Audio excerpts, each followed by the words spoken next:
నిలబడి అబద్ధం చెప్పలేనే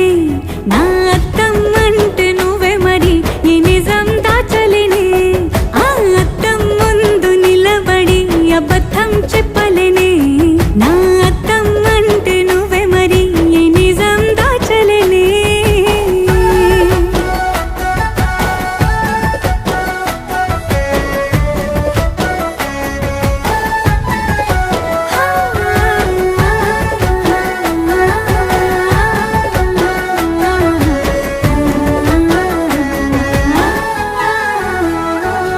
నీకు నచ్చిన సంగీతం ఏంటి నీ చెప్పుల సవ్వడి నువ్వు మెచ్చిన నగలు ఏంటి వంపున ముద్దు తడి నీకిష్టమైన చోటు ఏంటి అది చల్లని నీ ముడి నువ్వు కోరుకున్న దుస్తులేంటి నీ